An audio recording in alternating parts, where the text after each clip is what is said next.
That's right, the one and only DJ Relly Rel here with the Urban Block Party, Open Arts and Education Project. Now we have a special guest with me today, the original young OG. His brother's an act, right? Yo, for real, man. You know, been acting, he's a teacher, instructor, you know, passing on what he's learned, his experiences through the industry. We got my brother, Marc Jefferies, in the building. What's up, Brody? Salute, man. Appreciate you. Now, we had Malik Yoba here, and I was speaking to him about how, you know, I was watching him on New York Undercover as a kid. And just the same thing with you, man. Like, the young OG thing is real with you, man. I've been watching you since you was a kid, since I was a kid. You was also on New York Undercover. Mm-hmm. Yeah. Man, explain to me, we've all seen, most of us have seen, you know, Losing Isaiah, that being your first film and you being a baby, bro. Like, yeah. Explain that process of what is it like for a kid? How old were you and like what was that process for you? So I can sit here and I can make something up, or I can tell you the truth. Real. The truth is, I don't know. You don't know? I don't remember. I only remember what I was told. I was 3, bro. I was 3 years old. So like, you know, I have vague little memories of things. One of them, I've been asked to stop sharing with people because I said it in an interview not too long ago and the person saw it and she was a little affected by it. But let's just say somebody gave me a black eye on set playing Ring Around the Rosie with me. Oh, and man. I remember that. I remember the makeup gift for that. But I know that I auditioned for it like 7, 8 times. I did like 2, 3 self-tapes, and then I had to like fly out, audition with the producers, fly back out, audition with the directors, fly back out, audition in front with Hallie, in front of the studio head. So, I mean, it was a process. From what I heard, I understood what it was all about from a young age and was just able to deliver. From what they tell you, were you acting before that? Did you say, "Mommy, I want to do this"? Nah. Nah. Nah. Hey. Before that, I was already like in the industry because I was doing print work. So I started when I was 3 weeks old doing print work. Okay. So I was modeling until I was 2. And then at 2, I was modeling and doing commercials, and then Losing Isaiah, I auditioned for when I was 3 and booked it. And prior to that, you know, 2, 3-year-old, not really sitting there like, I want to be an actor. Right. You know, like we barely can speak at that age. So, yeah, but man. I mean, fast forward now, you have, you know, the acting academy. Like, it seems to be something you really love to do. Like.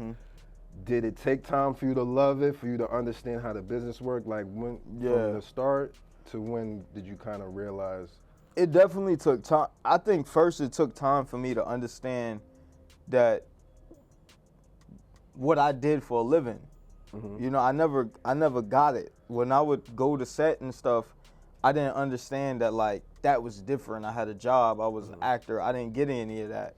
And it wasn't until I was probably about like 12, 13, and I was back in New York because I had been in LA for a little bit, and I was back in New York, and my mom would like take me to the movies with my friends. Like, I'm from the Bronx, so we would go to the movie theater right there on 161. Me, my boy, yeah, you know what's up. Be sneaking Taco Bell and KFC down into the chicken pot pies KFC used to have, and people would stop me and like ask questions and stuff, and my friend was like, yo, like, you famous? And I'm like, famous? He said, yeah, because, you know, you're an actor.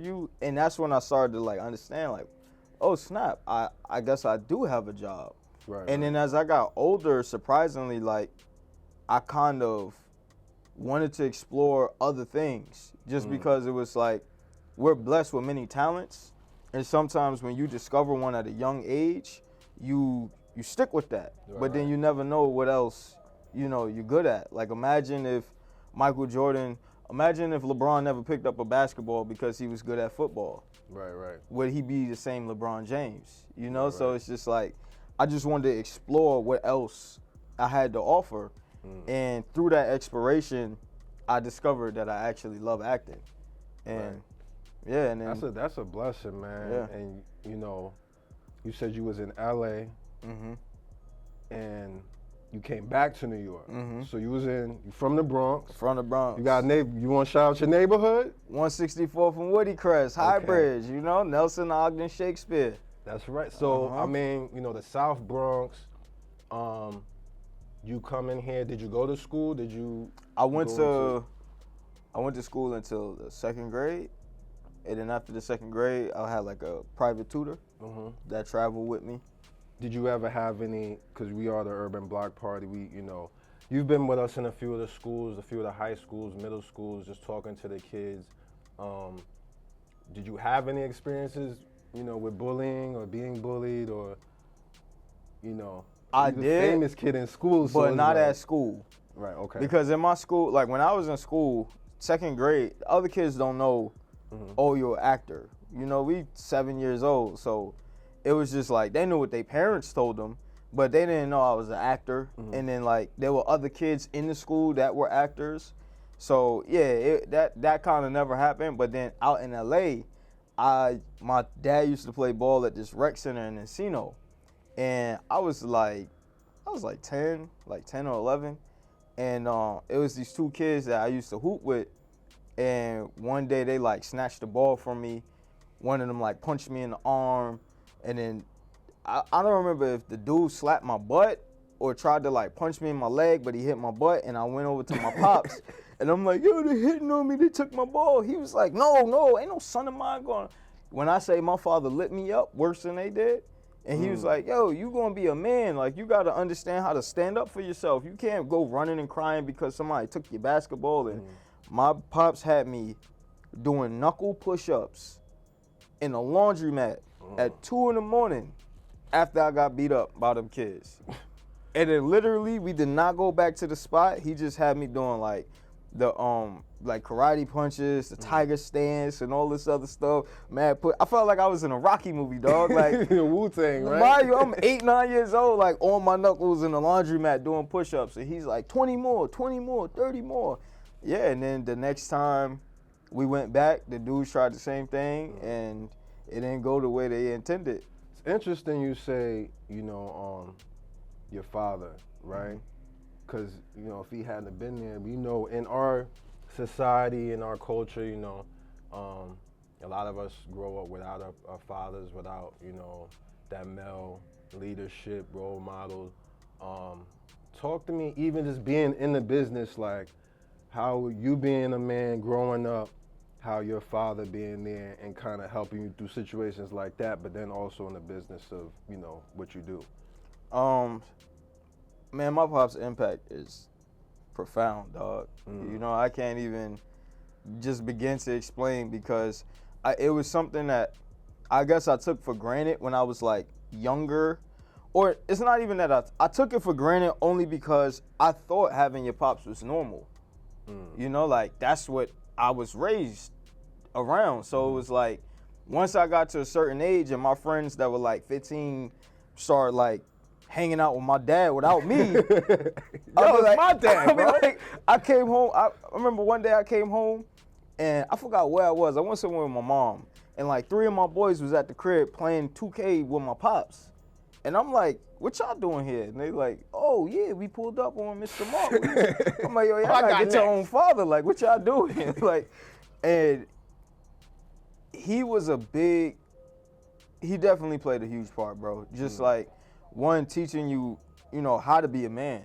That's something that a lot of people don't, we learn through trial and error. We learn through failure that like, man, if I would have dealt with this differently, my life would have probably been different. Right. And just having that person there that's like in that situation, nah, man, you're not gonna run. What he was telling me is, yo, you gotta deal with your own problems. Right. You can't allow people to fix your problems, because at the end of the day, a problem that somebody else fixed is not a fix. It's not a solution. You haven't addressed why the problem exists. True. You know, so just like having somebody there, having him there, having that male figure there to just really like keep me grounded was definitely important. And that helps for you just moving around, being able to interact in your business, especially acting, bro. I mean, I can imagine So you're growing up, you're in, you know, Notorious. Talk to us about getting to that next era of like your career. You know, you're a child actor, growing up. Explain that level of responsibility you need to take on as you go from young man to an adult. I think that was what was dope about having my pops, is that the responsibility kind of never like fell in my lap, you know, because even though I was an actor, and my pops used to say this when I was younger, and I'd be like, what this dude talking about? He was like, sometimes when a child becomes a breadwinner or the breadwinner, the parents stop being parents. Because everything in the life is the child is responsible for it. So you find that like now the child call the shots. Now the child talking to the parent crazy, telling the parent what to do, telling them where we going, my father was like, I don't care what you do, I'll still knock you out. You know what I'm saying? So when I was on set, people would be like, Mr. Jefferies, do you wanna? They'd be like, no. I'm Mr. Jefferies, he's Marc. He's 14, he's 15. No, he don't need you to get him water. Marc, go get water and give me a juice. You want something? Marc, grab them some, you know, because it was like a parent's responsibility is still to raise their child. Keep you humble. You know what I'm saying? All of that, and when you start allowing people to like feed your child this idea that they bigger than what they really are, that's when they get lost in the sauce. Yeah. And his whole thing was like, at the end of the day, you are Marc John Jefferies, my son. You're acting, that is a career, that is not who you are. So you can't cross that line, you know? Right. So what you do is a job. If somebody's a cashier, when they go home, their mom not asking them to ring nothing up, that stays at the job. Right. So all of that, like Mr. Jefferies and in my house, you Marc, you boogie. Like, and I'll knock you out. He always used to say that. Man, like, all right, watch. That's why I still want to shoot the one. When you watch it, I still want to. You heard them, Pops? Still want to, you know? But nah, that's dope, man. Just having that, man. That's a blessing, man. That really makes you the young OG, man, because, man, if you ask anybody, like, I mean, from Get Rich to Die Trying, you know, playing Little C's, you know, these are legendary, you know, roles, and you're getting the information, you know, you're also an entrepreneur, you know, it's not just acting for you. Yep. You also got the Marc John Jefferies, the MJJ Acting Academy, right? Well, we changed the name. It's MSDA now, Modern School of Dramatic Arts. Okay, so that's you taking, I mean, your experiences and, you know, passing them on to other people who want to get in the field so that maybe they don't have to do the, you know, that long process of trial and error, learning things the hard way. When did you realize, like, all right, this is my intentions. I'm an actor. I love what I do, but I'm really here to teach other people. When did that? When I was 16. 16? Yeah. I applied to like college, and I got into a couple of good schools, Fordham, Columbia. I was accepted, and I was going for theater, for drama. And I was shooting the project, and on the project, one of the professors at one of the schools, I'm not gonna say which one, he was the on-set acting coach working with like some of the other actors. And we just got into a conversation, and I was like, oh, you're a professor? Yeah, I got accepted to that school. Like, I start next semester. And he was like, why you going there? And I was like, because, like, you know, further the art. He's like, everybody in the school is trying to do what you already doing, what you've been doing. So, like, what could we teach you? You're doing what the teachers couldn't obtain in their careers. So, like, what could we teach you that being on set with this person or that person can't teach you? And I was pretty much like, yeah, okay, sure. And I was supposed to start, and I booked. It wasn't Notorious. I booked Gridiron Gang. So when I booked Gridiron Gang, and I booked Get Rich to Die Trying at the same time. And no, I'm tripping. It wasn't Gridiron Gang because I was too young. It was Cadillac Records. I was supposed to play Beyonce's son in Cadillac Records. Wow. And then I auditioned for Notorious, and I booked Notorious. So I couldn't do Cadillac Records because of Notorious, but it also meant that I couldn't start school. Uh-oh. Because the shooting time like interfered with when the semester started. So long story short, I'm like, all right, whatever.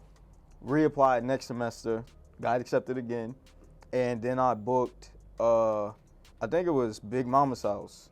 Couldn't go. So I'm like, all right, cool. Reapplied again, and then I booked something else. I think it was a movie with Bruce Willis. Couldn't go again. So I'm like, all right, man, something got to give. Like, this ain't making no sense. Like, I'm supposed to be able to go to school. And my mom and dad and my agent was like, what else do you like to do? And I was like, I like to teach. Like, so my mom, she's a teacher. She was like, well, why don't you try to go to school for teaching? And I was like, that's a good idea. So I reapplied for early childhood education. I don't know what I was doing. And that kind of didn't pan out schedule-wise. And then my process like, why don't you teach acting? Right. You trying like, to go to school, you are to school. Like, yeah, why don't you just teach acting? And I'm like, that's a good idea. And then my agent was like, yeah, that'd be a great idea. They put me in touch with the school, a very prestigious school downtown, and they wanted to like bring me on as a celebrity coach.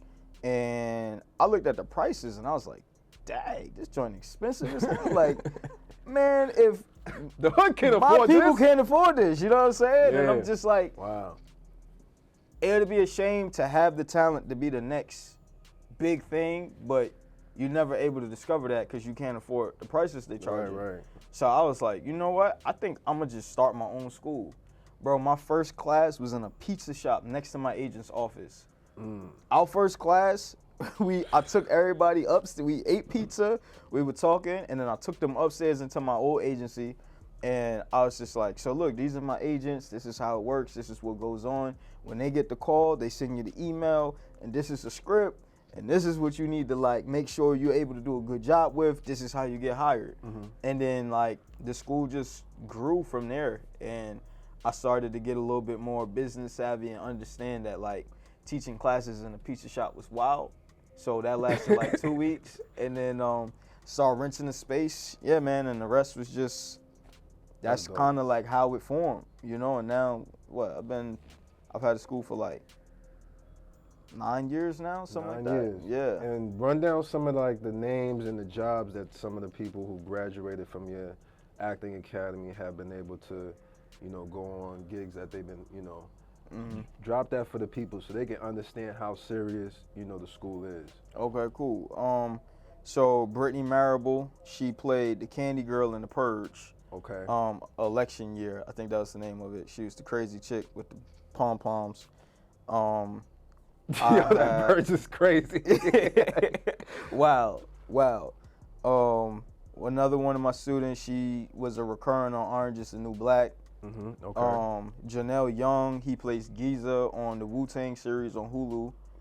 Da Vinci, that plays Terry on BMF, one of my students. Another one of my students, Quincy Giles, he was just on She-Hulk, and he's working on like 2 other projects. Another one of my students, Zachariah Norman, he was on Power Book 2 Ghost. Max Justy, which is actually Da Vinci's cousin. He's in a new project coming out called Fells High. A lot, man. Like, that's a lot of knowledge and information. Probably about 15 to 20 people have become working actors. And when I say working, like, anybody could book a job. That's luck, you know, but can you continuously create the same result? Right. You know, that's success. So I have about 15 to 20 people that's come out of the school in the last few years that are like successful, that are like very successful actors. So yeah. So you in the, you know, you're in the education game, and then you're getting work, you're doing movies, continuing to get yourself out there. As I was saying before, you've been to a few of the schools. You know what the kids have to deal with. Now, I asked you if you were bullied when you were a kid. Now, as an adult, what are some situations maybe you know, with bullying or cyberbullying, or, you know, that maybe you've experienced that you maybe had to overcome? He like, nah, my pops told me to brush that off. I didn't even see that, man. I'm trying to I'm like, how do I?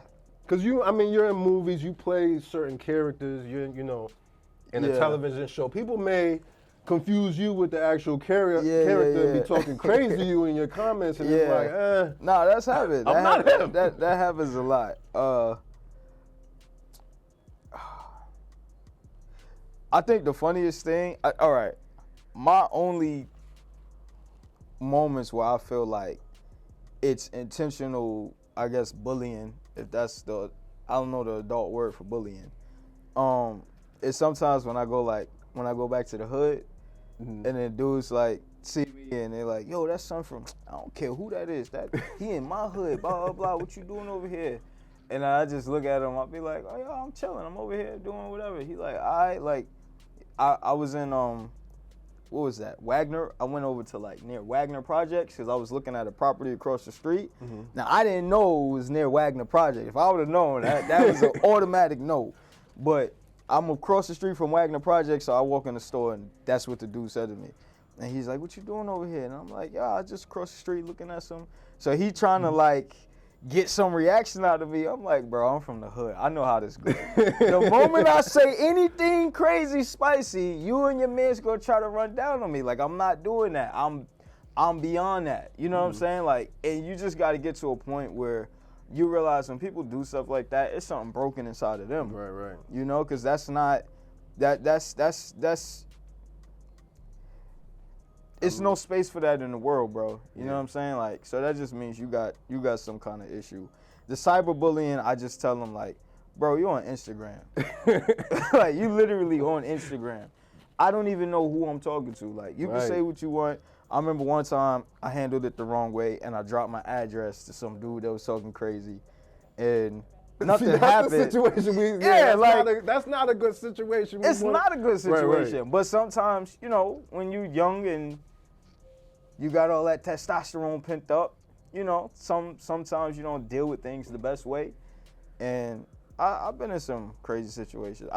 Dude tried to rob me before, and I said some. Do you forget who you are? Yo, I'm gonna go over here next to the projects and just look out you really been famous for a long time, my boy. Regardless of that, I do what I do to live the life I want to live. Right.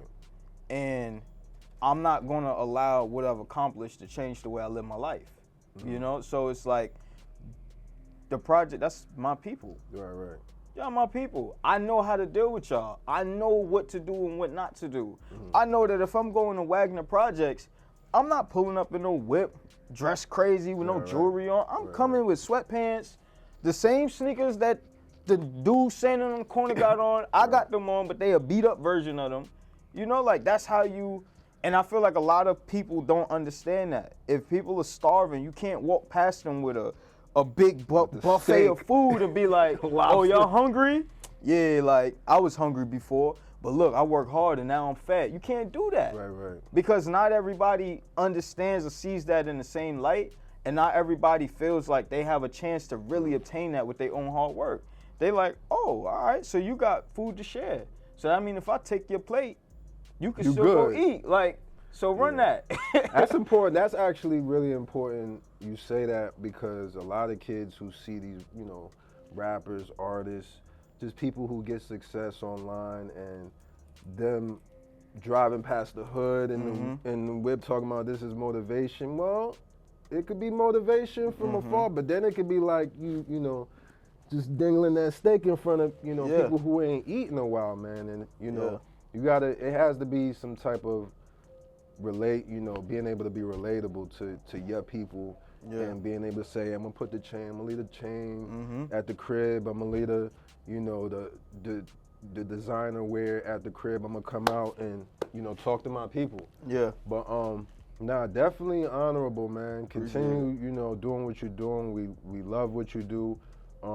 We appreciate you being part of the Urban Block Party. For sure. You know, stopping by the schools, talking to the kids. because they see you in the movies, and you know, to see you in real life and know like, okay, he like all of us. He come to our school, he come to the hood, you know, he's regular, he cool, his pops, you know, we cool with his pops, we can go and play video games with pops and all that. Like, Word. you know, we really appreciate that, and you passing out the information and getting other people, you know, work, you know, to be successful and live out their dreams. Yeah. Like, you know, there's not really too many actors doing that, man. You know, like, you really on that island on your own as far as education and pushing others. So continue to keep doing that, bro. Appreciate it, bro. Honored Definitely. to be here with you, man. Appreciate you, you know, stopping by. Yes, and sir. we here, man. Open the Arts and Education Project. Marc John Jefferies, DJ Relly Rel.